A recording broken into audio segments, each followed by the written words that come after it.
Lotta, people who've seen the short film will know you, of course, already. I just wondered what the draw for you is as a writer, producer, and actor of horror. When we made the shorts, it's such a teamwork when it's just two people making a short. I have never been interested in horror before, so he has kind of awakened that feeling in me. I've been more into comedy, but I've realized that horror and comedy is kind of the same thing. It gets that instant reaction from the audience. It's a lot about timing as well. Yeah, it is. But it's so hard to say what I did and what David did, because we just make the shorts together, sort of. And we hope to keep making things together. Yeah. And there's a great moment where we see a bit of Auntie Mame on television with Rosalind Russell saying, "How can you see with all that light?" And yes. Light, of course, is always a very important element of any movie, but particularly vital with this one, and you play around with light so well. I just wondered what your guiding principles for Mark Spicer were as a DOP and for the lighting for the film.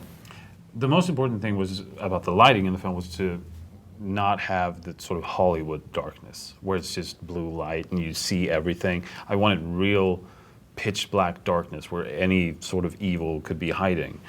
So it was very important to have these limited light sources like candle light, or when Teresa's down in the basement and she has the UV light, and you get all these wonderful things, like when she has that and moves that around, you get all these shadows moving around, and with the mannequins and all that, you're not really sure what's what, and it just becomes scarier. And sound is, of course, very important as well. I remember talking to Danny Boyle once, and he said that he thought sound was about 90% of a film, really, and something like 28 Days Later wasn't scary at all without the sound. So, of course, we get those creaks and the scraping sounds. Can you talk a bit about use of sound in Lights Out? Well, in horror movies in particular, sound is super important, because you can actually have, like, if you just have a completely dark room and you just hear scary sounds in there, that will usually be more scary than what you could actually see. Like, even if you have like a $100,000 rubber monster in there, it's still going to be scarier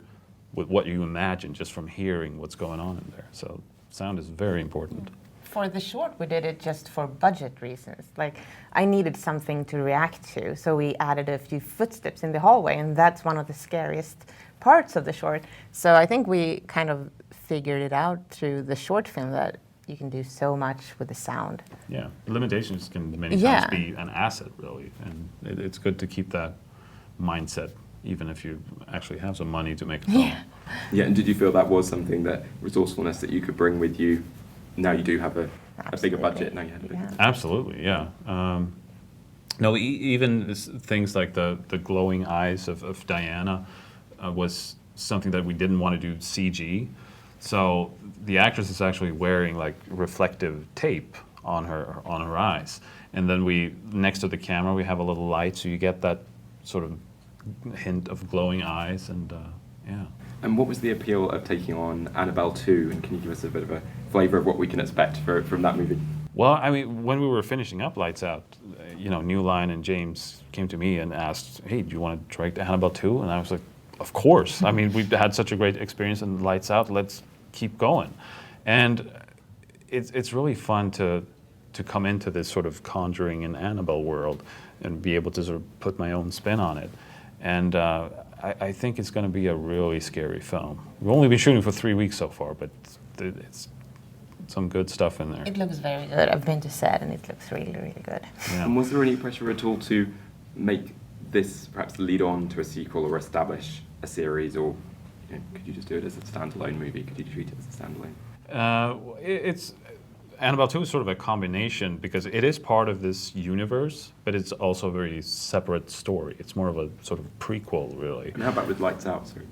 No, Lights Out, we sort of just made us a standalone feature, but there was so much fun coming up with all of these ideas and different light sources and what we could do, that not everything made it into the film. So, I mean, there's certainly potential for a sequel if this does People well. want it.